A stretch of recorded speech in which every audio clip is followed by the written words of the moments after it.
PMC ప్రేక్షకులందరికీ హృదయపూర్వక నమస్కారాలు. అలాగే సత్యదర్శనం కార్యక్రమానికి స్వాగతం సుస్వాగతం. డిసెంబర్ 21 నుంచి 31 వరకు పత్రిజీ ధ్యాన మహాయాగం 3 కార్యక్రమం అత్యద్భుతంగా జరగబోతోంది. సో అసలు ఈ యాగాలు, యజ్ఞాలు, చక్రాలు అసలు ఎందుకు చేస్తారు, ఎందుకు చేశారు, దాని వెనుక ఉన్న మూలాలు, అంతరార్థాలు ఏంటి, ఈ అంశాల గురించి మనకు ఎక్స్ప్లెయిన్ చేయడానికి మనతో పాటు స్టూడియోలో సిద్ధంగా ఉన్నారు సీనియర్ పిరమిడ్ మాస్టర్ రత్నకుమారి గారు. అన్నడికి మరిన్ని విషయాలు తెలుసుకుందాం. రత్నకుమారి గారు నమస్కారం అండి. సత్యదర్శనం కార్యక్రమానికి స్వాగతం. నమస్కారం. రత్నకుమారి గారు, మామూలుగా జనరల్గా చూసుకుంటే పూర్వకాలం నుంచి యజ్ఞాలు, యాగాలు, త్రేతాయుగం, కృతయుగం, అక్కడి నుంచి యజ్ఞాలు, యాగాలు చేస్తూ వచ్చారు. రాజులు, రాణులు రాజ్యం సుభిక్షం కోసం వాళ్ళకున్న పరిధిలో చేస్తూ ఉండేవాళ్ళు. మునులు, ఋషులు చేయించేవాళ్ళు. అసలు వాటి వెనుక ఉన్న అంతరార్థం ఏంటి? ఇప్పుడు పత్రిజీ ధ్యాన మహాయాగం 3 జరగబోతోంది కదా, సో దీనికి లింక్ ఏంటి? అసలు క్లియర్గా ఎక్స్ప్లెయిన్ చేస్తారా? ఫస్ట్ ఆ కాలం నుంచి ఎలా జరిగేవి, ఎవరు చేయించబడేవారు, ఎవరి చేత చేయించబడేవి? ఏమంటే ఇప్పుడు మనకి పత్రిసారు ధ్యాన మహాయాగము, దాని ముందు ధ్యాన మహాచక్రము, ధ్యాన మహాయజ్ఞము ఇలాగ వస్తూ ఉన్నాయి మనకి. ఇప్పుడు పత్రిసారు ఇప్పుడే మనకి పరిచయం అయింది. అసలు చాలా మందికి తెలియాలంటే పత్రిసారు ఎప్పుడైతే ఈ పేర్లు పెట్టి ఇలా చేపిస్తూ ఉన్నారో అప్పుడే ఆ పేర్లు అనేవి చాలా పాపులర్ అవడానికి కారణమైంది. అంటే ఆ విషయం, అంటే ఆ పదాలు కూడా అంతకుముందు తెలియదు చాలా మందికి. అయితే ఇవి మనకి మూలాలు ఎక్కడి నుంచి వచ్చినాయి అంటే, మనకి కృతయుగం తీసుకుంటే కృతయుగము, అలాగే త్రేతాయుగం, ద్వాపరయుగం ఇవి తీసుకున్నప్పుడు కృతయుగంలోనూ మనకి ప్రహ్లాదుడు ఆ కాలంలో కూడా ఏమంటే ఈయన కొన్ని కార్యాలు జరగాలన్నప్పుడు ఏమిటి ఇలా యాగాలు చేయడము, యజ్ఞాలు చేయడము చేసేవాళ్ళు. అలాగే అప్పట్లో ఏంటంటే రాజ్య సుభిక్షం కోసం కూడా చేసేవాళ్ళు. అలాగే ఋషులు వాళ్ళు కూడా ఏమంటే తపస్సు చేసుకుంటూ యజ్ఞయాగాదులు చేసేవాళ్ళు. మనము త్రేతాయుగంలో చూసుకుంటే రాముడు కూడా మనకి విశ్వామిత్రుడు యజ్ఞం చేస్తుంటే అక్కడికి రాక్షసులు వచ్చి అక్కడ యజ్ఞాలు చేయనివ్వట్లేదని ఋషులనది వాళ్ళు రాక్షసులు వచ్చి అందులో అన్నీ చేస్తూ ఉంటారు. వాళ్ళు అలా చేస్తున్నారు, యజ్ఞాలు చేసుకొనివ్వట్లేదని చెప్పేసి వీళ్ళని రాముని తీసుకు వెళ్ళడం జరిగింది. ఈ విషయం మనం విన్నాము. ఎలా అంటే మన సినిమాల ద్వారా కానీ, మనకి రామాయణం చదవడం వల్ల కానీ ఈ మాటలన్నీ విన్నామట. అక్కడ యజ్ఞం చేస్తున్నారు ఇలాగని. అంటే అప్పటి కాలంలో ఎలా ఉండేదంటే ఋషులే చేసేవాళ్ళు యజ్ఞయాగాదులు. అలాగే రాజ్యంలో మనకి జనక మహారాజు కూడా చేయించడం జరుగుతుంది. ఎందుకంటే అప్పుడు ప్రజలంతా వెళ్ళేవాళ్ళు అన్నమాట. అక్కడికి వెళ్ళి ఒక సంకల్పం, అంటే రాజ్యం చక్కగా ఉండాలనే సంకల్పం అక్కడ ఉన్న ప్రజలకి ఉండేది, రాజుకి ఉండేది. ఆ మాదిరిగా అక్కడ చేసేవాళ్ళు అందరూ కూడాను. కానీ యజ్ఞంలో పాల్గొనేది మాత్రం రాజు, రాణి సమేతంగా పాల్గొంటారు. అక్కడ ప్రజలు కూడా వచ్చేవాళ్ళు, కొంతమంది ప్రజలు కూడా పాల్గొనేవాళ్ళు. పాల్గొని ఆ యజ్ఞానికి, అంటే వాళ్ళ సంకల్పం కూడా ఉంటుంది కదా, ఏమంటే వాళ్ళ రాజ్యము మంచిగా ఉండాలని, సుభిక్షంగా ఉండాలని. అప్పట్లో ఏమంటే ఆహారానికి కూడా చాలా కరువయ్యేది. ఒక్కొక్కసారి వర్షాలు పడక వర్షాలకి వరుణయాగం అని చేసేవాళ్ళు. ఈ మధ్య కాలంలో కూడా చేశారు వరుణయాగం అనేది. ఒక 2-3 years బ్యాక్ కూడా వర్షాలు పడినప్పుడు చేయడం అనేది జరిగింది. అంటే అప్పట్లో అలాగా ఏదో ఒకటి అక్కడ ఏంటంటే మనకి తెలుస్తుంది, ఆశించి సంకల్పం చేసి. ఇప్పుడు దశరథుడు అంటే పుత్ర కామిష్టి యాగం, తన యొక్క అంటే అక్కడ ఇంకొకటి కూడా విషయం అంటే ఆ రాజ్యానికి ఒక రాజు కావాలి. దశరథుడు తర్వాత రాజు కావాలి కాబట్టి అక్కడ పుత్ర కామిష్టి యాగం చేసినప్పుడు దశరథుడు అక్కడికి ప్రజలు కూడా వచ్చారు. అంటే అందరి సంకల్పం ఒక మంచి రాజు కావాలి వాళ్ళ రాజ్యానికి అని. ప్రజలు అలాగే రాజు అందరి సంకల్పం కూడా అక్కడ పనిచేస్తుంది అన్నమాట. ఆ యాగం వాళ్ళు చేయించి అక్కడ దేవతలను సంతృప్తిపరిచి అలా చేసేవాళ్ళు. మనకి ఇవన్నీ కూడా మనం వింటూనే ఉన్నాం యాగాలన్నీ. కాకపోతే అక్కడ ఏంటంటే ఇంకా దాని ఆత్మకు సంబంధించి, ఆత్మ జ్ఞానానికి సంబంధించి కాదు, అది ఒక కోరికతో చేశారు. అది ఒక అంటే అది సంకల్పం నెరవేరాలని అలా చేయడం జరిగింది. కానీ మామూలుగా అక్కడ ఏంటంటే ఇంకా ఋషులు వాళ్ళు అరణ్యాల్లో ఉండి వాళ్ళు సంసార పరంగానే ఉంటారు. వాళ్ళు కూడాను కుటుంబ పరంగా. ఇప్పుడు వశిష్ఠ మహర్షి వీళ్ళందరూ కూడాను, గౌతమ మహాముని వీళ్ళందరూ కూడాను వాళ్ళ నిత్య కర్మలో దీన్ని కూడా ఆచరించేవాళ్ళు అన్నమాట. హోమాలు అంటాము, యజ్ఞాలు అవన్నీ చేస్తూ ఉండేవాళ్ళు. ప్రజల యొక్క లోక కళ్యాణానికి చేస్తూ ఉండేవాళ్ళు వాళ్ళు. అలాగే వాళ్ళు తపస్సు చేయడము ఇవన్నీ చేస్తూ ఉన్నారు. ఇంతవరకే మనకి బాగా తెలుసు అన్నమాట. అక్కడి నుంచి అది అలా మారుకుంటూ ఏమంటే అలాగే మనకి ద్వాపరయుగంలో కూడాను ద్రౌపదుడు కూడా చేస్తాడు. ఇప్పుడు మనకి ద్రౌపది ఎలా వచ్చింది అంటే అగ్నికుండం నుంచి వచ్చింది. ఆమె తన రాజ్యాన్ని కాపాడుకోవడం కోసము ఒక కుమారుడు కావాలని ద్రౌపదుడు చేశాడు. అంటే త్రేతాయుగంలోనేమో దశరథుడు చేశాడు రాముడి కోసం. అంటే తన సంతానం కోసం చేసినప్పుడే రామ లక్ష్మణ భరత శత్రుఘ్నులు రావడం జరిగింది ఆ యజ్ఞం. అంటే ఏంటి అక్కడ ఆ రాజ్యానికి సంబంధించి కానీ ఏమన్నా కానీ అది ఒక సంకల్పం, ఒక కోరిక నుంచి, డిజైర్ నుంచి వచ్చింది అది. ఇక్కడ కూడా ఏంటంటే అది లోక కళ్యాణానికి అయినా కానీ ఒక డిజైర్ అది. ఇక్కడ కూడా ద్రౌపదుడు తన యొక్క రాజ్యాన్ని కాపాడుకోవడం కోసం కుమారుడు కావాలని దుష్టద్యుమ్నుడు ద్రౌపది ఇద్దరు కూడా అగ్నికుండం నుంచి వచ్చారు. అంటే ఇక్కడ కూడాను ఒక డిజైర్ తోనే జరిగింది, సంకల్పంతోనే. అలాగే కాకుండా ఇంకా ఇంకా మనం చెప్పుకోవాలి అంటే కొంచెము జనక మహారాజు, త్రేతాయుగం నాటి జనక మహారాజు ఈ జ్ఞాన యజ్ఞాలు ఆయన కూడా జ్ఞాన సభలోని పెట్టేవాళ్ళు. అది శివుడి కాలంలో కూడా ఉంది జ్ఞాన సభ అని చెప్పేసి. జ్ఞాన సభని పెట్టి అక్కడ చాలా మంది వ్యక్తులు వచ్చి ఏమంటే డిస్కషన్, ఈ ఆధ్యాత్మికతకు సంబంధించిన దాంట్లో అక్కడ కూడాను ఆర్గ్యుమెంట్ అంటే వాదించడం అని కాదు, అక్కడ దాన్ని విపులంగా తెలుసుకుని తర్కించి తెలుసుకోవడం అంటాం కదా, ఆ మాదిరి కొన్ని సభలు జరిగాయి. అందులో అందరూ కూడా ఎవరంటే నిష్ఠాతులైన వాళ్ళు, అలాంటి వాళ్ళు వచ్చి పాల్గొనేవాళ్ళు. అప్పుడు అది వినటానికి ప్రజలు వచ్చేవాళ్ళు. ఓకే, ఇది ఆ కాలంలో జరిగింది. అంటే మనకి ఇప్పుడు గ్రంథాల్లో రాసిన దాన్ని బట్టి చెప్తున్నమాట. అలాగే జనకుడు కూడా పెట్టాడు. అప్పుడే యజ్ఞవల్క్యుడు పెట్టినప్పుడు మనకి యజ్ఞవల్క్యుడు ఇంకా చాలా మంది వస్తారు. అప్పుడు అందుట్లో ఆయన ఇది కూడా చెప్తారన్నమాట, ఎవరైతే ఇందులో నిష్ఠాతులు అని తెలుస్తుందో వాళ్ళకి బహుమానంగా కొన్ని గుర్రాలని వీటిని ఇవ్వడం కూడా, కొన్ని ఆవుల్ని, ఎన్ని ఆవులు 10,000 ఆవులో ఏమో ఆయన ప్రకటిస్తారు. ఓకే, ప్రకటించి ఇలాగ కొన్ని బంగారపు నాణ్యాలు ఇలా ప్రకటిస్తారన్నమాట ఎవరైతే ఉన్నారో. అప్పుడు యజ్ఞవల్క్యుడు ఇలాగ ఇంకా చాలా మంది వస్తారన్నమాట. అందుట్లో యజ్ఞవల్క్యుడికి అవి ఇవ్వడం జరుగుతుంది.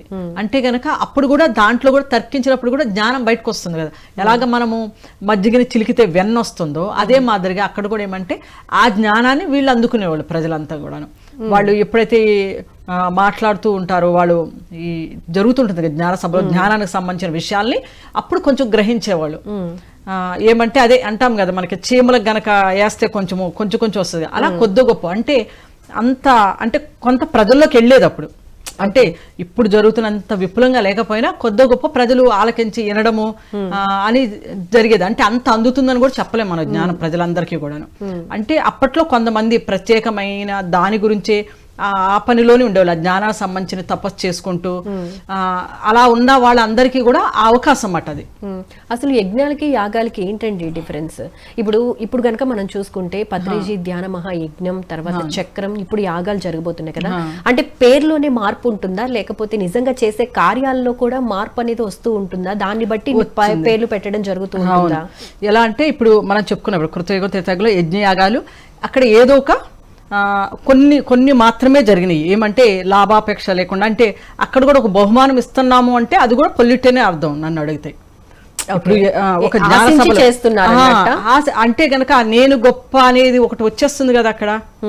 వస్తున్నప్పుడు అంటే ఎవరైతే గొప్పవాళ్ళో వాళ్ళకి అది బహుమానంగా ఇస్తున్నారు అన్నప్పుడు అక్కడ జ్ఞానం ఉన్నా కానీ అది సంపూర్ణమని చెప్పలేము మనం, లోపం అయితే ఉంది కొంచెము.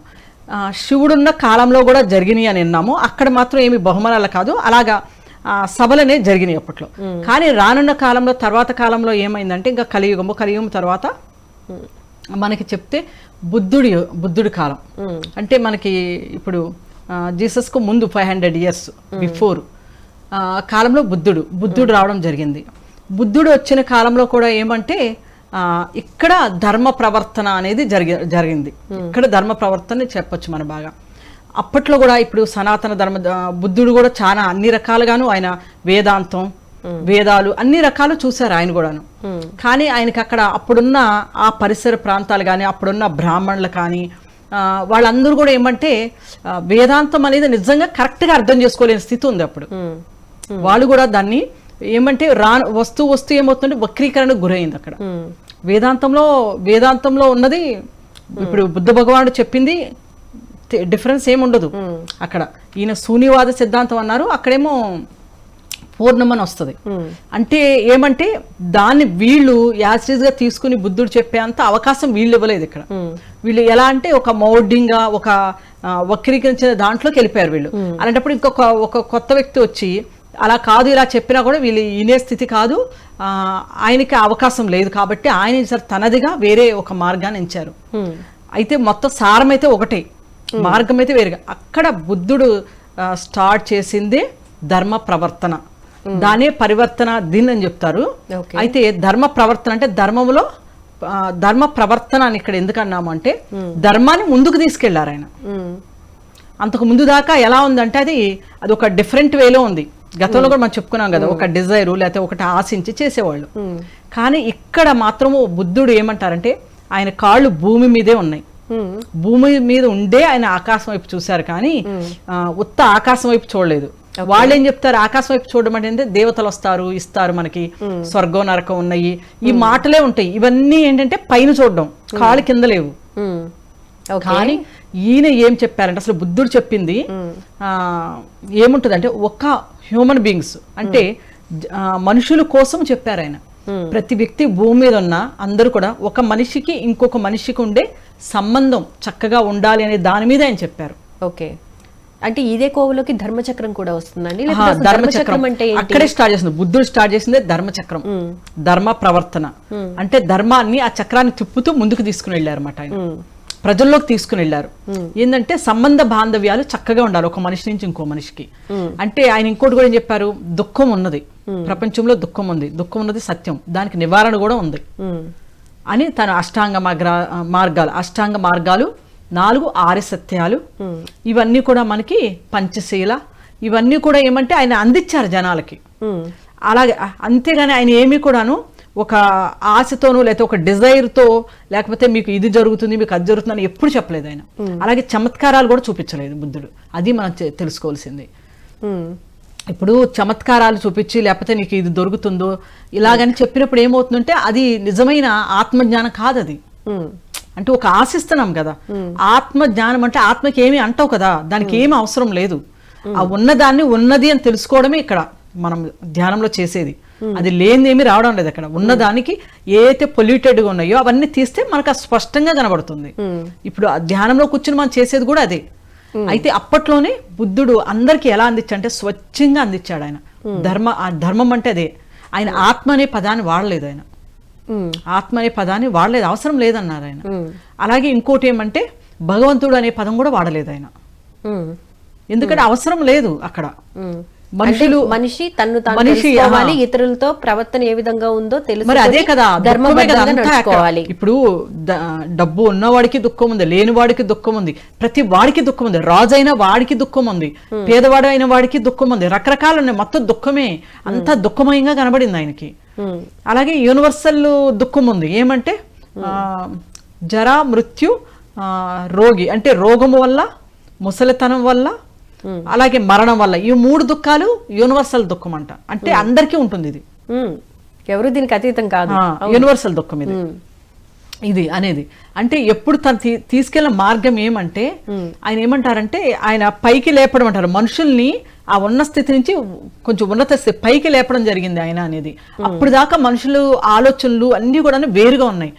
బుద్ధుడు ఎప్పుడైతే కనుక తన బుద్ధత్వం పొందారు, ఆయన ఎప్పుడైతే బుద్ధత్వం పొందారో అప్పుడు జనాల్లోకి వెళ్ళి కదా, ఫస్ట్ సారనాథ్కి వెళ్ళి అక్కడ తన యొక్క మిత్రులు తనతో చేసిన వాళ్ళకి చెప్పారు ఆయన. వాళ్ళు శిష్యులుగా మారారు 5. తర్వాత వాళ్ళతో ఆయన ఇంకా ముందుకు వెళ్ళి ఇంకా ప్రచారం అందరికి కూడా తెలియచేయడం జరిగింది అన్నమాట. ఆ దుఃఖం నుంచి ఆయన ఒక్కటే, ఆయన ఆ దుఃఖం నుంచి బయటపడండి, అసలైంది ఏంటనేది తెలుసుకోండి. అదే కదా ఆయన బుద్ధుడు చెప్పింది. మెయిన్ దానికే ఎంతమంది వేల లక్షల మంది బాగా ఫస్ట్ అయితే రాజులు వీళ్ళు ఎంతో మంది ఆయన వేలోకి వచ్చారు, ఆయన మార్గంలోకి వచ్చారు. ఎందుకంటే ఆయన మార్గంలో స్వచ్ఛత ఉంది, ఎక్కడా కూడా పొల్యూట్ లేదు, ఎక్కడా కూడా ఆశలు లేవు. ఆశలు అంటే గనక అసలు ఆశ ఉంటేనే మెయిన్ కదా దుఃఖానికి కారణం అవుతుంది. అంటే ఆయన మార్గం ఏంటంటే ప్యూరిటీ. ఇంకా అక్కడే ఇంకోటి తర్కించడానికి కూడా ఛాన్స్ లేదంటే ఎదటోళ్ళకి. అంటే ఇది ఇలాంటిది అని చెప్పి తర్కించి ఇది తప్పు అని చెప్పే అంత కూడా లేదు అక్కడ, ఇంకా ఆ ఛాన్సే లేదు. ఎందుకంటే ఆయన అదే అంటారు, ఏమంటే ఆయన కాళ్ళు భూమి మీదే ఉన్నాయి. మిగతా మనకి యజ్ఞయాగాదులు చేసి నీకు అది దొరుకుతుంది, ఇది దొరుకుతుంది, భక్తి మార్గంలో విగ్రహాన్ని ఇప్పుడు ఈ పూజ చేస్తేనో లేకపోతే ఈ వ్రతం చేస్తే మనకు దొరుకుతుంది, ఇవన్నీ ఏంటి, ఇవన్నీ కూడా ఆకాశంలో పెట్టి చూపిస్తున్నారు. అలాగే ఇక్కడ బుద్ధుడిది ఎలా ఉంది అంటే ఆయన నిశ్చలమైంది, స్వచ్ఛమైంది. ఆయన అందరికీ అందించింది దుఃఖం నుంచి బయటపడండి, అందరూ మధ్యన కూడా వ్యవహారం అనేది చక్కగా ఉండాలి, ధర్మబద్ధంగా ఉండాలి. దీన్నే ఆయన ముందుకు తీసుకుని వెళ్ళారు. దాంట్లో ఏమంటే యువకులను కాడించి ముసలి వాళ్ళ దాకా జాతి అనేది లేదు. ఆయన ఏమంటారంటే జాతి వివక్ష అనేదే లేదు. మెయిన్ అదే కారణం అక్కడ బుద్ధుడు దాంట్లో. ఈ జాతి అంటే ఏమంటారు, ఇప్పుడు గుర్రాలు ఉన్నాయి, వాటి జన్మ ఉంది, అది గుర్రపు జాతి. అలాగే ఇప్పుడు ఆవులు ఉన్నాయి, ఆవుది ఒక జాతిలా, అంటే ప్రతిదీ పిల్లులు ఉన్నాయి ఒక జాతి, అలాగే మనుషులు కూడా ఒక జాతి, అందరూ మానవ జాతి. అంతేగాని ఆ మానవులు అందరూ జన్మ కూడా ఒక రకంగానే కదా వస్తుంది, జన్మ అనేది తీసుకుంటున్నారు. కానీ వాళ్ళు చేసే కర్మలను బట్టి అదే అంటారు బ్రాహ్మణులకు పుట్టిన వాళ్ళు బ్రాహ్మణ కాదు, శూద్రులని వీళ్ళకి పుడితే శూద్రులు అలా కాదు. నీ కర్మతోనే బ్రాహ్మణ శూద్రులు అనేది డిసైడ్ అవుతుంది. ఎవరైతే ఈ ఆత్మపరంగా ముందుకు వెళతారో, ధర్మపరంగా ఉంటారో వాళ్ళంతా కూడా బ్రాహ్మణులు.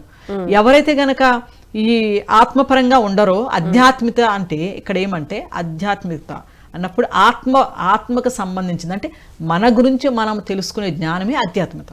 అంటే ఆత్మకు సంబంధించి ఉండాలి. మరి వీళ్ళు చేసే పూజలు, బ్రాహ్మణ పెట్టి పూజ చేపిస్తాము, యజ్ఞాలు చేపిస్తాము, ఇది వస్తుంది అది వస్తుంది, అవన్నీ ఆత్మకి ఎందుకు ఉపయోగపడతాయి?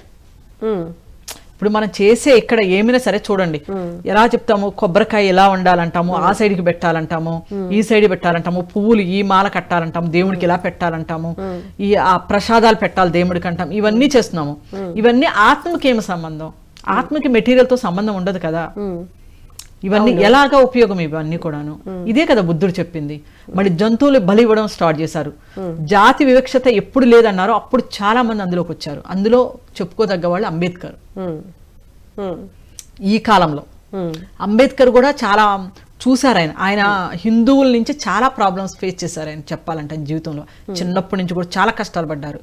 ఆయన తర్వాత ఒక దానిలోకి వెళ్దాం అనుకున్నప్పుడు క్రిస్టియన్ వాళ్ళు కూడా పిలిచారు. ఆయన క్రిస్టియానిటీ కూడా చూసారు. ఆయన అందులో కూడా జాతి వివక్షత ఉంది. క్రిస్టియానిటీలో కూడా మళ్ళీ అందులో భాగాలు అవి ఇవని అందులో కూడా ఉంది. ముస్లిమ్స్ చూసారు, అందులో కూడా ఉన్నాయి. అప్పుడు ఆయనకి కనబడింది ఏంటంటే బుద్ధుడి దాంట్లో అవి ఏమీ లేవు, అందరూ ఒకటే. అప్పుడు ఆయన అందులోకి వెళ్ళడమే కాదు, ఇంకా ఎంతో మందిని తీసుకుని వెళ్ళారు. ఆయన ఎంతో మందికి ఎవరైతే శూద్రులుగా పిలువబడి అపమానాన్ని ఎదుర్కొంటున్నారో వాళ్ళందరికీ పిలుపునిచ్చారు బౌద్ధంలోకి వచ్చేయమని. అలా బౌద్ధంలోకి వెళ్ళడం జరిగింది. అందులో జాతి వివక్షత లేదు, అందరూ ఒకటే. అలాగే ఇంకొకటి ఏంటంటే బలి ఇవ్వడం, జంతు బలి చాలా జరిగేది. అప్పుడు దాన్ని ఖండించారు బుద్ధుడు. మరి ఇప్పుడు జరుగుతున్న యజ్ఞాలు కానీ యాగాలు కానీ మరి ఏం ఆశించి జరుగుతున్నాయి? మరి ఇప్పుడు కూడా ఇక్కడే మనం ఈ బుద్ధుడి దగ్గర నుంచి వచ్చినప్పుడు మనకు కరెక్ట్ గా తెలిసిపోతుంది. ఇక్కడ జంతుబలిని ఆయన ఏమన్నారు, జంతుబలిని ఇవ్వద్దని చెప్పి ఖండించారు ఆయన. మరి మేము ఎలా పూర్ణాహుతి ఇచ్చుకోవాలి, మరి జంతుబలి అది ఏమి చేయకుండా అంటే దానికి ఇలా సింబాలిక్ గా ఉన్నది చేయమంటే అప్పుడు కొబ్బరికాయ పీచు ఉంటుంది కదా తలలాగా, దాని తలకాయ మాదిరిగా ఉంటుంది, దాని కళ్ళు ఉన్నాయి, ఆ మాదిరిగా దాన్ని కొలిసి ఆ కొబ్బరికాయ కొట్టడం స్టార్ట్ చేశారు. అక్కడ దాన్ని వదిలేశారు జంతుబలిని. ఇప్పుడు నీకు మంచి జరగాలని నువ్వు ఇంకొక జంతువుని బలిస్తున్నావు, అంటే నీకు మంచి జరగాలని ఇంకొక జీవిని హింసిస్తున్నారు. ఇక్కడ అది ఎలా మంచి జరుగుతుంది? ఆ జీవి యొక్క పాపకర్మలు తీసుకుంటున్నట్టే కదా అని అక్కడ బుద్ధుడు దాన్ని ఖండించడం జరిగింది. బుద్ధుడు తర్వాత బుద్ధుడి యొక్క గొప్ప శిష్యుల్లో చెప్పుకోదగిన వాళ్ళు ఎవరంటే నాగార్జునుడు అట. అసలుకి బుద్ధుడిని ఏమంటారంటే అసలుకి మాణిక్యం కదా. అసలుకి ఆయన వర్ణించడంలో ఆయన ఒక వజ్రం కన్నా ఇంకా విలువైన ఒక వజ్రం మాట మనకు బుద్ధుడు. ఆయన ఏమంటారంటే ఎవరెస్ట్ శిఖరం ఆయన బుద్ధుడిని. అలా మన ఎంతో మంది చెప్పారు, ఓషో చెప్పారు. అలాగే ఎందుకంటే ఇప్పుడు కృష్ణ భగవానుడు ఉన్నారు, ఆయన కూడా తీసుకున్నది ఏంటంటే వేదాంతము అవే ఉన్నాయి భగవద్గీతలో కూడా. దానికి దీనికే కనెక్షన్ ఉంది. అంటే ఉన్నదాన్నే చెప్పుకుంటూ వచ్చారు, దాని నుంచే ఆ సారాన్ని అందించారు కృష్ణ భగవానుడు కూడా. కానీ బుద్ధుడు తనదైన ఒక మార్గంలో వచ్చారు. మహావీరు కూడా కాదంట, దానికి ముందు తీర్థంకరులు ఇంకా ఉన్నారు. కానీ బుద్ధుడు ఒక్కడే తనదైన ఆ మార్గాన్ని తీసుకొచ్చి జనాలకు అందించారు. అంటే గనక బుద్ధుడిని ఒక ఎవరెస్ట్ శిఖరం అనొచ్చు మనము. ఆయన ఆ స్థానానికి ఎవరు ఇంకా వెళ్ళలేరం అన్నట్లు చెప్తారు, అంత గొప్పగా చెప్పారు. అలాగే మరి పత్రిసారి కూడా చెప్పారు బుద్ధుడి గురించి. అలాగే నాగార్జునుడు తర్వాత ఎప్పుడు వచ్చాడు నాగార్జునుడు అంటే మనకి క్రీస్తు 100వ సంవత్సరం నుంచి 300వ సంవత్సరం మధ్యనంట. అంటే ఎగ్జాక్ట్లీ తెలీదు, కానీ మనకి ఏమి ఇచ్చారో అన్నదే మనం తీసుకోవాల్సింది జ్ఞానం. ఏ ఇయర్స్ అవి కొంచెం అటు ఇటు అవ్వచ్చు మనం చెప్పేదాంట్లో. 100 నుంచి 300 మధ్యలో నాగార్జునుడు వచ్చాడు. నాగార్జునుడు ఒక బ్రాహ్మణ కుటుంబంలో మధ్య భారత్లో పుట్టాడు ఆయన. ఓకే, పుట్టి ఒక గురువు దగ్గర అక్కడ ఆయన వేదాంతము అన్ని నేర్చుకున్నారు ఆయన. ఎందుకంటే స్వతహాగా ఆ కుటుంబంలోంచి వచ్చారు కాబట్టి అవన్నీ తెలుసుకున్న తర్వాత వాళ్ళ గురువు ఏమన్నారంటే నువ్వు సౌత్ సైడ్కి వెళ్ళిపో, అక్కడ నువ్వు తెలుసుకోవాల్సింది ఉంది అన్నారు. అప్పుడు ఆయన మన ఆంధ్రప్రదేశ్, అంటే తెలంగాణ ఆంధ్ర రెండు కలిసి ఉన్నప్పుడు ఆంధ్రప్రదేశ్ వచ్చారు ఆయన. వచ్చి ఇక్కడ అప్పుడు ఆయన ఏమంటే బౌద్ధ దర్శన్ ఇంకా చాలా ఉన్నాయి అన్నీ కూడాను అవన్నీ చదవడం అవన్నీ తెలుసుకోవడం జరిగినప్పుడు ఆయన చెప్పిన విషయం ఏంటంటే శూన్యవాద సిద్ధాంతం. ఓకే, శూన్యవాద శూన్యం సిద్ధాంతం. అంటే అంతా కూడా ఏమంటాం మనం శూన్యము అని అన్నాం కదా అలాగా. అయితే ఆయన కొన్ని బుక్స్ అందించారు. ఆయన ఎలా అంటే ఏం చెప్తా అంటే బుద్ధుడిని మొత్తాన్ని నింపేసినట్లు అయిపోయింది ఆయనకి. ఆయన బౌద్ధ దర్శనము చూడగానే ఆయనకి అది మొత్తము దానికి అట్రాక్ట్ అయిపోయారు అనమాట. అట్రాక్ట్ అంటే అదే తను అన్నట్లు అయిపోయింది నాగార్జునుడు కూడా. అంత మంచిగా తన యొక్క బుద్ధి అయితే ఈ శూన్యవాద సిద్ధాంతం అనేది ఏం నేర్పిస్తుందండి మనకి? శూన్యవాద సిద్ధాంతం వెళ్దాం మనం. అయితే ఇప్పుడు ఎప్పుడైతే ఈయన చాలా గ్రంథాలు రాశారు ఈయన కూడాను, నాగార్జున కూడా. నాగార్జున తర్వాత మనకి శంకరాచార్యులు వచ్చారు. శంకరాచార్యులు వచ్చి అప్పుడు శంకరాచార్యులు ఏమంటారంటే ఈ నాగార్జునుడిది కూడా చదివారు. ఆయన కూడా మెచ్చుకోవడం జరిగింది. శంకరాచార్యులు కూడా మెచ్చుకోకుండా ఉండలేరు. కానీ బౌద్ధాన్ని వీళ్ళు ఖండించారు కొన్ని. కానీ అయితే ఈయన ఏమన్నారు, అద్వైతం అన్నారు శంకరాచార్యులు, పూర్ణం అన్నారు అంతా కూడా. ఈయన చెప్పిన దానికి నాగార్జునుడు దానికి దగ్గర సంబంధాలు ఉన్నాయంట. దానికి కారణం ఏంటంటే మొత్తం వచ్చింది వేదాంతం నుంచి. ఎందుకంటే నాగార్జునుడు వేదాంతంలో అంటే వేదాన్ని అన్ని నేర్చుకుని ఉన్నాడు, ఆయన తెలుసుకుని ఉన్నాడు ఆటోమేటిక్. ఎందుకంటే బ్రాహ్మణ కుటుంబంలో ఉన్నారు కాబట్టి, అంటే వాళ్ళ ఫాదరు అన్ని అయ్యే కాబట్టి ఆయన అందులోంచి వచ్చారు కాబట్టి. శంకరాచార్యులు కూడా ఇందులోంచి తీశారు కాబట్టి ఇద్దరిది కూడా కలవడం అనేది జరిగింది. అంటే మనం చూడడానికి వేరువేరుగా ఉన్నా సారం అంతా ఒక చోట నుంచి వచ్చింది. అలాగే ఈయన ఏమన్నారు, ఈయన కూడా పూర్ణం అని చెప్పడం జరిగింది అన్నాను కదా శంకరాచార్యులు. ఇలాగ ఇద్దరి కూడా కొంతమంది ఏమంటారు నాగార్జున నుంచే ఈయన తీసి మనకు అందించడం జరిగింది శంకరాచార్యులు అని కూడా అనేవాళ్ళు ఉన్నారన్నమాట, వాదించేవాళ్ళు కూడాను. అంటే ఏదైనా కానీ అంటే కాలంలో సంబంధం అయితే ఉంది. అయితే వేదాంతమే మెయిన్ అంటారు. వేదాంతానికి ఎప్పుడైతే తుప్పు పట్టిందో అప్పుడే బుద్ధుడు వచ్చారు అంటారు. బుద్ధుడు వచ్చి వేదాంతానికి తుప్పు పెట్టిందని. ఎందుకంటే ఈ బ్రాహ్మణులు చాలా మంది ఆ కాలంలో ఉన్న పండితులు వాళ్ళంతా కూడా దాన్ని వక్రీకరించి వేరే వేలు తీసుకెళ్లిపోయారు. మనకేమని స్త్రీలు చదవకూడదని, దాన్ని మళ్ళీ శూద్రులు అంటుకోకూడదని ఎన్ని రకాలు చెప్పారు. భగవద్గీతని మనం అంటుకోకూడదని, గాయత్రి మంత్రం చదవకూడదు, ఇలా రకరకాలు ఉన్నాయి కదా. వేదాలని మనం తాకూడదని స్త్రీలు, అలాగే శూద్రులు అంటుకోకూడదని అది ఎన్నా కూడాను వాళ్ళ చెవుల్లో సీసం పోసేవాళ్ళట. ఆ కాలంలో జరిగింది కూడా అలాగా వింటే. అంటే అసలు ఎంత వక్రీకరించి ఎంత భయానకమైన స్థితి ఉన్నది బుద్ధుడు వచ్చేటప్పటికే. అయితే మరి ఇప్పుడు జరుగుతున్న యాగాలు దాని నుంచి సంబంధించి అది ఇప్పుడు బుద్ధుడు శంకరాచార్యులు వెళ్ళిపోయి ఎన్నో సంవత్సరాలు అయింది కదా, ఎన్నో వందల సంవత్సరాలు అయిపోయింది. మళ్ళీ మార్పు వచ్చేసింది కదా, మళ్ళీ మూఢనమ్మకాలు మూఢంలోకి మళ్ళీ వెళ్ళిపోయారు జనాలు. రత్నకుమారి గారు మీరు చెప్పారు పూర్వకాలంలో త్రేతాయుగం కానివ్వండి, ద్వాపర యుగం కానివ్వండి, ఆ యుగాల కాలంలో జరిగిన యజ్ఞాలు యాగాలు ఏదో ఒకటి ఆశించి జరిగినవి అని. మరి ఇప్పుడు జరుగుతున్న యజ్ఞాలు యాగాలు ఏమీ ఆశించకుండా జరుగుతున్నాయా? మరేంటి ఏమంటే మనం చెప్పుకుంటూ వచ్చాము, బుద్ధుడు సమయంలో ఈ ధర్మ ప్రవర్తన దమ్మ అన్నారు దాన్ని జరిగింది. ధర్మాన్ని బోధించడము, ధర్మాన్ని ముందుకు తీసుకెళ్లడము జరిగింది. అయితే ఇప్పుడు ఎన్నో సంవత్సరాల తర్వాత మళ్ళీ శంకరాచార్యులు రావడం జరిగింది. మళ్ళీ ఆయన వేదాంతాన్ని అద్వైతాన్ని ముందుకు తీసుకెళ్ళడం జరిగింది. దాని తర్వాత కాలంలో ఇంకా మూఢనమ్మకాలు మూఢ విశ్వాసాలు ఇవన్నీ చాలా నిండిపోయి ఉన్నాయి మన దేశంలోనే. చాలా అపోహలు ఉన్నాయి. ఈ సమయంలోనే మళ్ళీ ధ్యానమే ఉన్నాయి. అక్కడ పత్రికారు రాకముందు ధ్యానమే లేవా అంటే ఉన్నాయి, కొన్ని మిషనరీస్ కొన్ని ఉన్నాయి. కానీ మామూలు జనాల్లోకి అంత ప్రాచుర్యం పొందలేదు, మామూలు జనాల దాకా రాలేదు. ఎప్పుడైతే ఈ పత్రి గారు వచ్చి ఎప్పుడైతే ఈ ధ్యాన మహా చక్రాలు ధ్యాన మహా యజ్ఞాలు పెట్టి ముందుకు తీసుకుని వెళ్ళారా అప్పుడే మామూలు జనాల్లో కూడా వెళ్ళిపోయింది ఇది. ఓకే, ధ్యానము అనేది అంటే ఎప్పుడైతే అంటే అందరికీ పరిచయం చేయడానికి పెట్టుకున్న పేర్లుగా చూస్తారా, లేకపోతే ఈ పేర్ల వెనుక కూడా ప్రాశస్త్యము మూలాలను బట్టి తీసుకోవడం జరిగింది? మూలాలను బట్టి తీసుకున్నారు, మూలాలు బట్టి తీసుకున్నాం. పేర్లు అయితే మూలాలను బట్టి తీశారు, ధ్యాన మహాచక్రాలని అలాగా. ఎందుకంటే ఆ ధర్మచక్రాన్ని ముందుకు తీసుకెళ్లారు పత్రికారు కూడాను. ఎక్కడైతే ఆగిపోయిందో ధర్మచక్రము దాన్ని మరలా ఈయన వచ్చి ముందుకు తీసుకెళ్లారని చెప్పాలి మనము. అయితే ఇక్కడ ఈ ధ్యాన మహాచక్రాలు ధ్యాన మహాయాగాలు పత్రిసారి స్టార్ట్ చేసింది. ఎందుకంటే మామూలుగా ఇప్పుడు ప్రతిరోజు మనం ఇళ్లలో చేసుకునేవాళ్ళు ఒక్కోసారి చేయొచ్చు, ఏమంటే ప్రపంచ వ్యవహారాల్లో పడి చేయకపోవచ్చు. వాళ్ళందరికీ కూడా ఇది ఒక అవకాశం అన్నమాట.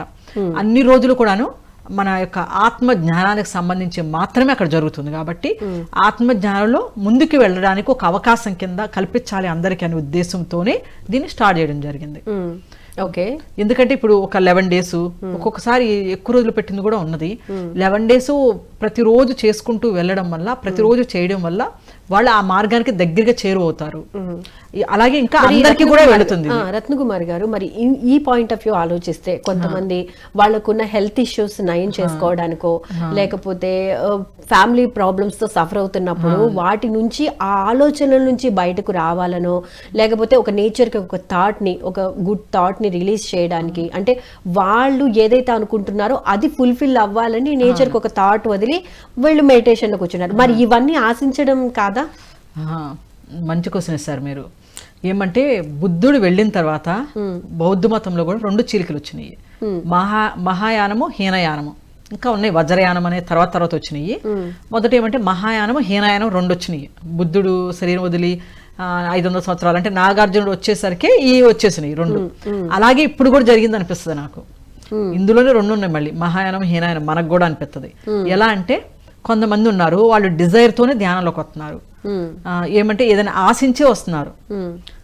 అంతేగాని ఆత్మ జ్ఞానానికి, ఆత్మ అభివృద్ధికి, ఆత్మ ముక్తికి ఆ మార్గంలో అంటే ఇక్కడ ఏమంటే నేను ఆత్మ అని తెలుసుకోవడం. ఇక్కడ ఆత్మముక్తి అంటే అక్కడ లేనిదేమీ కాదు, ఉన్నది ఉన్నట్లుగా తెలుసుకోవడమే ఇక్కడ ఆత్మజ్ఞాన, ఆత్మముక్తి. అయితే ఈ మార్గంలో వెళ్ళిన వాళ్ళు చాలా తక్కువ ఉన్నారు. ఈ మార్గంలో వచ్చేవాళ్ళు ఎక్కువ మంది మహాయానం లాగా వీళ్ళు కూడా ఏమంటే ఆశించే వస్తున్నారు ఎక్కువ మంది. ఏమనంటే మన శరీర రోగాలకని, ఇంకా కుటుంబంలో ఉన్న సమస్యలు, వాళ్ళ పిల్లల ఉద్యోగాలకని, ఏదో ఒకటి వాళ్ళ భర్త కోసమనో తల్లి కోసం, ఇలా తండ్రి కోసం, ఇలా రకరకాలుగా ఆశించే ఈ ధ్యానం చేస్తే మనకి ఆరోగ్యాలు సరి అవుతుంది అని అవ్వండొచ్చు, అవుతున్నాయి. అది ఏంటంటే ఆ వే అసలుకి ధ్యానానికి దీనికి సంబంధమే లేదు. అది ఎందుకంటే అక్కడ ఒక డిజైర్తో వస్తున్నాం మనం. అది ఆత్మకు సంబంధించిన జ్ఞానం కాదు. అది ఎలా అవుతుంది? ఒక డిజైర్తో నువ్వు చేసుకుంటున్నావు, అది ఫుల్ఫిల్ అవగానే వెళ్ళిపోతున్నారు, మళ్ళీ వస్తే చేస్తున్నావు అంతవరకే. కానీ ఆత్మకు సంబంధించిన జ్ఞానాన్ని ఆ మార్గంలో వెళ్ళడానికి ఇది కరెక్ట్ అయింది కానే కాదు కదా. అలా ఉన్నారు కొంతమంది. ఏమనంటే ఆత్మపరంగా ఎదగాలని, ఎదగడం అంటే ఆత్మ ఎదుగుతుంది అని కాదు, ఆత్మ తెలుసుకునే మార్గంలో ముందుకి బాగా పీక్ స్టేజ్కి వెళ్ళడం అనేది, ముందుకు వెళ్ళగలిగే వాళ్ళు కూడా ఉన్నారు. ఆ మార్గంలో వెళ్ళాలనే వాళ్ళు కూడా ఉన్నారు. 2 రకాలు ఉన్నారు మరి ఇందులో. మనం నిజంగా ఎందుకు వెళ్ళాలి, మనం ఏం తెలుసుకోవాలి మనం అనేది మనం డిసైడ్ చేసుకోవాలి, వాళ్ళే డిసైడ్ చేసుకోవాలి. ఇందులో కూడా ఇప్పుడు అంటే కరెక్ట్ అయింది ఏది? కరెక్ట్ అయింది ఏంటంటే ఆత్మ గురించి తెలుసుకోవడమే ఆత్మజ్ఞానము. ఆత్మ ఇది ఏమంటే మనకి యజ్ఞము అన్నా కూడా, యాగం అంటే కూడా ఏంటంటే ఇక్కడ అందరూ కలిపి చేసేది యాగం. ఇక్కడ అందులో కూడా ఏమంటే సంకల్పాలు ఇవి అనేది కరెక్ట్ కాదు. అది ఆత్మ అనేది మెటీరియల్ కాదు కదా. ఆత్మ అనేది ఇప్పుడు మనం ఈ మెటీరియల్ వరల్డ్ లో ఉన్నాం. మనం అన్ని మార్పు చెందుతూ ఉంటాయి మాట ఇవన్నీ కూడాను. అందులో ఉన్నాం మనం అంతా. మన శరీరం కూడా మార్పు చెందుతుంది, ఇక్కడ వస్తువులు మార్పు చెందుతుంది. ఈ రోజు నాకున్న కోరిక రేపు ఉండదు, అంతే కదా. ఈ రోజు నేను ఇలా ఉండాలి, లేకపోతే మా పిల్లడికి ఇలా రావాలి అలా రావాలంటాము, తర్వాత మళ్ళీ నెక్స్ట్ ఇయర్కి వస్తారు అది ఉండదు, మారిపోతుంది మళ్ళీ అది. అంటే ఇక్కడ ఏమంటే మారే ఆట కోసమే మనం చేస్తున్నాము. ఏది సత్యము ఏది సత్యం కాదు, మనం దేనికి చేయాలి దేనికి కాదు అనేది ఇక్కడ ఎవరికి వాళ్ళే నిర్ణయించుకోవాలి. పత్రిసరు అన్ని పెట్టారు మన ఎదురు, అందించారు. ఈ యజ్ఞాలు యాగాలను ఎందుకు పెట్టారంటే అందరూ కూడా కూడితే ఒకరి నుంచి ఒకరు పంచుకుంటారు, తెలుసుకుంటారు అని కూడా వాళ్ళ యొక్క అనుభవాలు పంచుకుంటారు, తెలుసుకుంటారనే ఉద్దేశం కూడా. ఆయన ఎవరిని నిరాకరించలేదు, దేన్ని నిరాకరించలేదు. ఆయన ఎందుకు నిరాకరించలేదు అంటే ఆయన అన్ని ఇచ్చారు, నీకు ఏది కావాలో అది నువ్వు తీసుకో అన్నారు. ఇక్కడ మనం తీసుకునే వాళ్ళ వివేకము, మన బుద్ధి, మన వివేకంతో మనం వెళ్ళాలి ముందుకి. ఇక్కడ అది ఎంచుకోవాలి ప్రతి ఒక్కరు కూడాను. ఏమంటే మనం ఎప్పుడైతే ఈ నొప్పులకి వీటి మన యొక్క సమస్య దగ్గరే మనం ఆగిపోతే అక్కడే ఉండిపోతాం మనం. ఇంకా ముందుకు వెళ్ళట్లేదు కదా, ఇక్కడ ఆగిపోతుంది, బ్రేక్ అవుతుంది. అది ఇంకా ముందుకు వెళ్ళాలంటే దీన్ని బట్టి పత్రిజీ ధ్యాన మహాయాగానికి 11 రోజులకి వచ్చే వాళ్ళు అసలు ఏం నేర్చుకుంటారు, ఏం నేర్చుకోవడానికి వస్తున్నారని మీ ఉద్దేశం? ఎందుకంటే ఇక్కడ ఒక మంచి అవకాశం ఏమంటే ఇప్పుడు ఇక్కడ ఉన్న కుటుంబంలో ఉన్నప్పుడు ప్రత్యేకంగా మన కుటుంబ సమస్యలు మన ఆటలోనూ ఉండి ధ్యానం చేసుకుంటా ఉన్నా కానీ మనం అంత స్టేజ్కి వెళ్ళడానికి మనం చేసే ధ్యానం, మనం చేసే పనులకి వీటికి వాటితోనే అయిపోతుంది. మనం ఆ స్టేజ్కి, ఆ స్థితికి వెళ్ళడానికి ఈ ఎనర్జీ, ఈ శక్తి చాలని వాళ్ళకి ఈ 11 రోజులు అక్కడ ఉండటం వల్ల ఏమవుతుందంటే అసలుకి దాంట్లో ఉన్న నిజమైన సత్యాన్ని తెలుసుకోవడానికి అవకాశం దొరుకుతుంది. సత్యం అనేది ఎవరు చెప్పినా ఎంత చెప్పినా ఒక్కటే, ఏమంటే ఆత్మ గురించి తెలుసుకోవడమే సత్యం, అదే సత్యం. అయితే ఇప్పుడు దానికి తెలుసు ఆ మార్గంలో వెళ్ళడానికి ఒక మంచి అవకాశం కింద ఉంటుంది. అలాగే చాలా మంది మాస్టర్స్ ఎక్కడెక్కడ ఉన్న వాళ్ళు మనం ప్రత్యేకంగా వెళ్ళి కలవలేము. విడిగా ఉన్నప్పుడు ఒక అంటే ఆ దశలో ముందుకెళ్ళిన వాళ్ళు ఉంటారు. ఇప్పుడు మనం వాళ్ళకి తెలుసు దారి తెలుసు, వాళ్ళు వెళ్ళొచ్చారు ఆల్రెడీ. అలాంటి వాళ్ళు మనకి వెళ్ళినప్పుడు వాళ్ళు మనకు చెప్తారు మార్గం గురించి. ఎవరు కూడా మనకి ఆ స్థితిని మనకు తెప్పించలేరు, మార్గం మాత్రం చెప్పగలుగుతారు. మనకి ఎక్స్ప్లెయిన్ చేస్తారు, చెప్తారు ఆ మార్గాన్ని కూడా చెప్తారు. అప్పుడు మనకు కొంచెం ఇన్స్పిరేషన్ అవ్వచ్చు. అంటే మనకు కూడా ఒక కుతూహలం రావచ్చు, అంటే వాళ్ళు చేస్తే మనం కూడా చేయొచ్చు కదా, వాళ్ళకి వచ్చేప్పుడు మనకెందుకు రాదు అనే భావన మనలో కలుగుతుంది. వాళ్ళ మాటల నుంచి మనకి మనం కూడా జాగృతి అవ్వచ్చు. ఇప్పుడు బుద్ధుడు యొక్క వాక్ నుంచి కదా జాగృతి అయ్యి ఎంతో వేల లక్షల మంది వెళ్ళారు. అలాగే ఆ మాస్టర్స్ ఉన్న ఆ మూల ఉన్న వాళ్ళంతా ఈ సమయంలో వస్తారు. మనకి ఆ వాక్కును అందుకునే అవకాశం దొరుకుతుంది, ఫిజికల్గా వాళ్ళకి కలిసే అవకాశం దొరుకుతుంది మనకి. ఇవన్నీ కూడా మంచిదే కదా. అలాగే మనకి సమయం కూడా దొరుకుతుంది. మన ఇంటి దగ్గర ఎన్నో వ్యవహారాలు ఉంటాయి కదా మనకి, కానీ ఇక్కడ ఏమవుతుంది అదే పని కదా మనకి. కాబట్టి ఆ ధ్యానం ఎక్కువ సమయం చేసుకునే అవకాశం దొరుకుతుంది. కాబట్టి వీటిని మనం ఇలా వినియోగించుకోవడానికి బాగా మనకి ఛాన్స్ ఉందన్నమాట. ఓకే, మరి సంవత్సరం మొత్తం మీద ఈ 11 రోజులు ఇట్లా అందరూ కలిసి ఒక వేడుకగా పండగగా ఇట్లా అందరూ కలిసి సామూహిక ధ్యానం చేయడం వల్ల వచ్చే ఫలితాలు అనేవి ఏ విధంగా ఉంటాయండి? అంటే ఏమంటే సమూహంగా ఉండి అందరూ కూడాను ఆ ఎనర్జీతో ఉన్నప్పుడు అక్కడ ఏమవుతుంది చూడండి, ఒక చిన్న ఒక కాంతి, ఒక లైట్ ఉంది, ఒక లైట్ పెట్టాం మనం, అది అంతవరకు కాంతి ఉండదు. అలాంటి చాలా లైట్లు పెట్టాం అనుకో, అక్కడ ఏమవుతుంది అది మొత్తం ప్రకాశం అనేది మొత్తం ప్రకాశిస్తుంది. అలాగే చీకటిగా అంటే గనక ఆ వెలుతురు లేని వాళ్ళు కూడా వస్తారు అక్కడికి. చీకటి అంటే ఏంటి, వెలుతురు అనేది ఏ విధంగా తీసుకోవాలంటారు? ఇక్కడ చీకటి అనేది చీకటిని పోగొట్టాలని మనం కూర్చున్నాం అంటే మన జీవితంలో చీకటిని తరవలేము. చాలా మంది ఏమంటారంటే మనలో ఉన్న గుణాలు దుర్గుణాలు ఇవన్నీ కూడా ఈ గుణం బావాలి ఈ గుణం బావాలని కూర్చున్నారనుకో, అది ఎప్పటికీ కష్టం, అది చాలా కష్టం. నువ్వు చీకటిని తరవాలని అక్కడ కూర్చుని కాపలా కూర్చుని చీకటిని పంపాలంటే ఉండదు. ఎప్పుడైతే చీకటిగా ఉన్న రూమ్ లో ఒక లైట్ వేయగానే ఏమవుతుంది, చీకటి ఆటోమేటిక్ వెళ్ళిపోతుంది. అంటే ఆ లైట్ వెలగగానే చీకటి వెళ్ళిపోతుంది. అంతేగాని మన చీకటిని తరమాలంటే అది సాధ్యం కాదు కదా. అలాగే ఎప్పుడైతే మన లోపల ఉన్న దాన్ని ఆ వెలుగుని గనక మనము తెలుసుకోగలిగితే, ఆత్మ అనే వెలుగుని ఎప్పుడైతే గనక ప్రజ్వలింపజేస్తాం, ఎందుకంటే దాని పైన అంతా ఈ కచరా అంటాం, చెత్త చెదారం అంతా చేరుంది కదా, దాని అంతా తొలగించినప్పుడు ఏమవుతుంది, అది వెలుగు అనేది ప్రకాశం అనేది వస్తుంది. ఆ ప్రకాశాన్ని ఎప్పుడైతే మనం గనక తేగలుగుతామో ఆ ప్రకాశాన్ని, అప్పుడు ఏమవుతుంది ఆటోమేటిక్గా మొత్తం అవే వెళ్ళిపోతాయి మనలో ఉన్న దుర్గుణాలు. అది ప్రకాశింపజేస్తే దుర్గుణాలు వెళ్ళిపోతాయి. అప్పుడు మన చెత్తలో ఉన్న మన చెత్త ఏముందో మనకి క్లియర్గా కనబడుతుంది. మనకి అది తొలగించుకోవడం కూడా అది ఈజీగా అదే తొలగిపోతుంది. ప్రత్యేకంగా అదే తొలగాలి అన్నప్పుడు అది కష్టం అవుతుంది పని. పత్రి సార్ అందుకే అందరికి చెప్పింది ఏంటంటే, రండి ముందు కూర్చోండి మీరు. ఏమనంటే నేను ఇలా కూర్చోలేకపోతున్నాను, నడువు బ్యాలెన్స్ నిలవట్లేదను. ఆయన ఏమంటారంటే ముందు నువ్వు కూర్చో, ఎంతసేపు కూర్చో. నువ్వు ధ్యానంలో కూడా ఏమంటారు, కావాలంటే నువ్వు అంతసేపు కూర్చోలేనంటే కాలు చాపు కూర్చో, నువ్వు చెయ్యి కూర్చో, నువ్వు ముందు కూర్చో, దానంతటా అదే తర్వాత ఏం రావాలో అదే వస్తుంది అంటారు ఆయన. ఫస్ట్ మానవ ప్రయత్నంగా ముందు రండి అని చెప్పారు ఆయన. ఎప్పుడైతే ఆయన ఇలా, అంతకు ముందు ఎలా ఉండేదంటే ధ్యానము స్ట్రైట్, వెన్నుముక్క స్ట్రైట్ గా ఉండాలి, మనం ఇలా ఉండాలి, ఇలా నిష్ఠగా ఉండాలి. వాళ్ళల్లో పతంజలి మహర్షి చెప్పినవి కూడా అలాగే ఉంటాయి.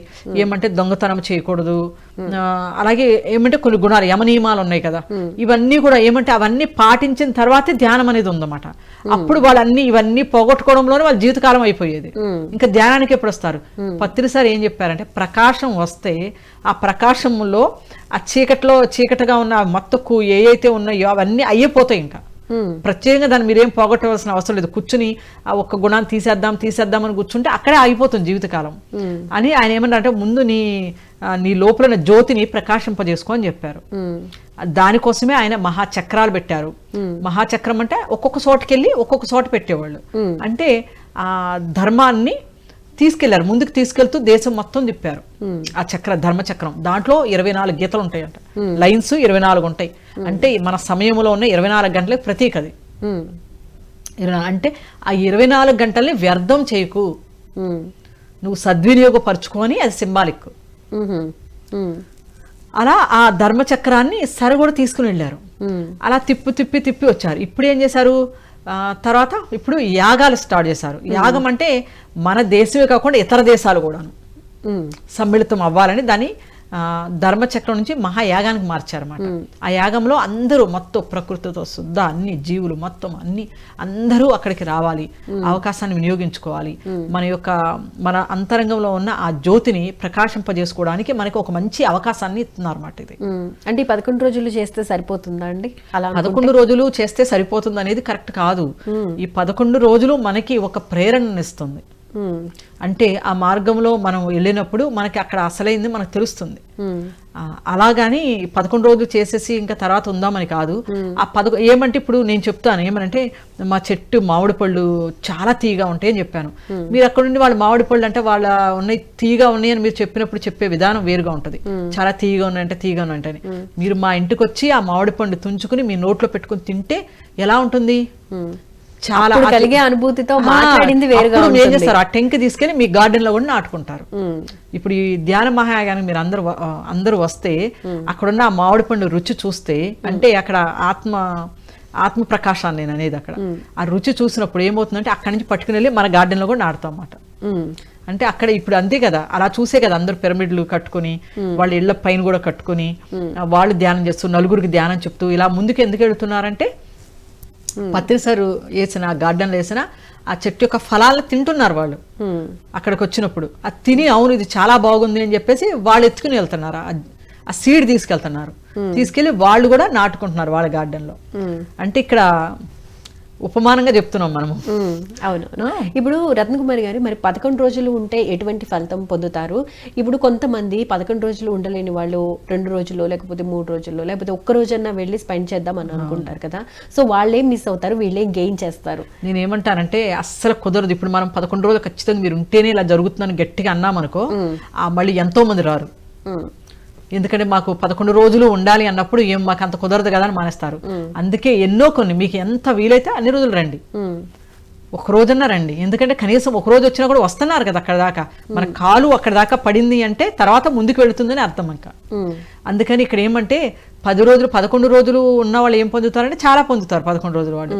కనీసం కుదరలేదు మనకు కుదరట్లేదు అనుకుని ఇప్పుడు మన 11 రోజులు ఉండాలి అంటే మనకు కుదరదు కదా అని మొత్తానికి మానేస్తారు.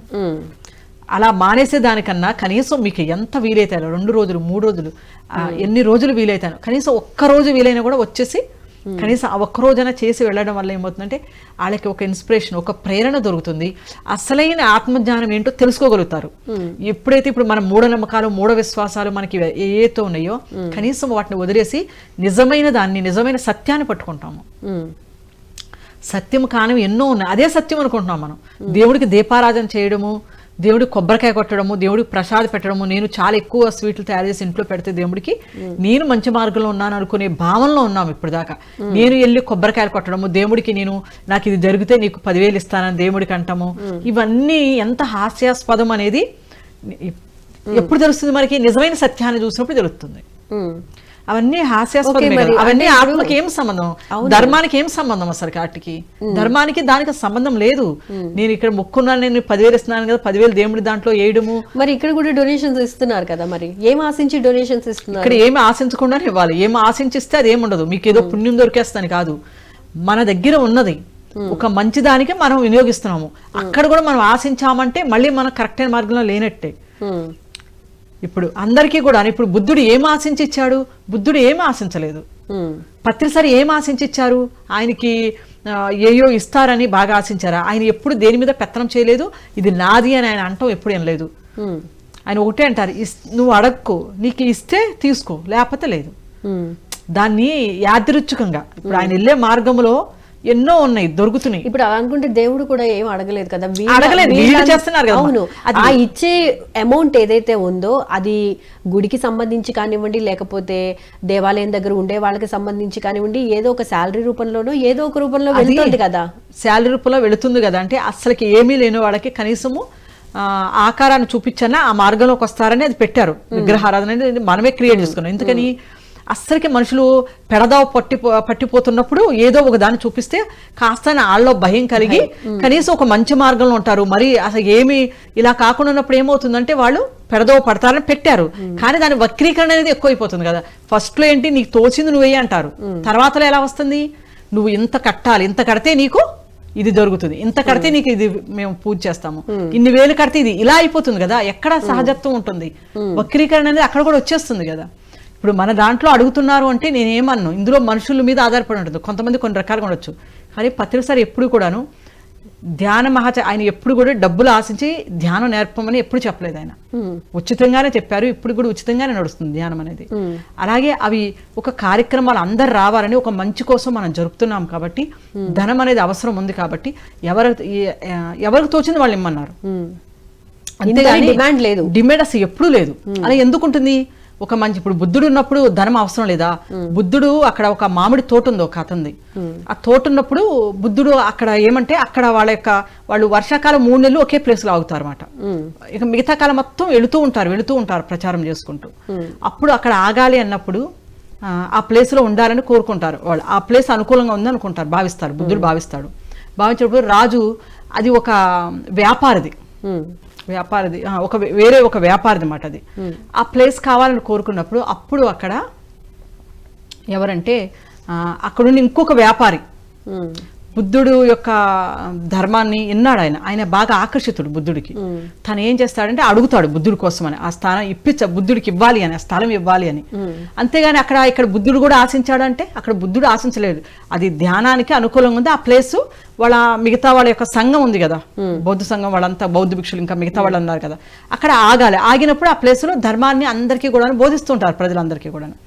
అప్పుడు అతను ఏం చేస్తాడంటే ఎవరిది ఆ మామిడి తోటో ఆయన ఏమంటాడంటే అక్కడ అమ్మని అంటాడు. ఆయన ఎలా ఇస్తానంటానంటే ఆ స్థలం మొత్తం కూడా బంగారపు నాణాలు పరచమంటాడు. పరిస్తే ఆ బంగారపు నాణాలని, ఆ జమీన్ ఎంత ఉందో ఆ భూమి అంతా పరచాలంటారు, అప్పుడు ఇస్తానంటాడు. చూడండి మరి ఇక్కడ ఈ వ్యాపారి రియల్ గా చెప్తే ఆయన ఉగ్రసేనుడి యొక్క తండ్రి, ఆయన పరుస్తాడు. అంటే చూడండి ఇక్కడ ఎవరు ఏం ఆశించారు? ఆయనకి ఏమన్నా అది కావాలా, ఎప్పటికీ కావాలా? ఆయన పేరేమన్నా రాయించుకుంటారా? అది ఏమి లేదు.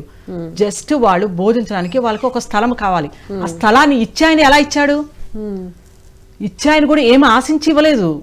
అది ఒక మంచి కార్యానికి బుద్ధుడు లాంటి వ్యక్తి అక్కడికి వచ్చి ఇంతమందికి ధర్మబోధన చేస్తున్నాడు. ఆయన దానికోసం ఆయన తన యొక్క ధనం మొత్తము కూడాను పరిచాడు. ఆయన మొత్తం పరిచి జమీను, అప్పుడు ఆ భూమిని వాళ్ళకి ఇచ్చారు.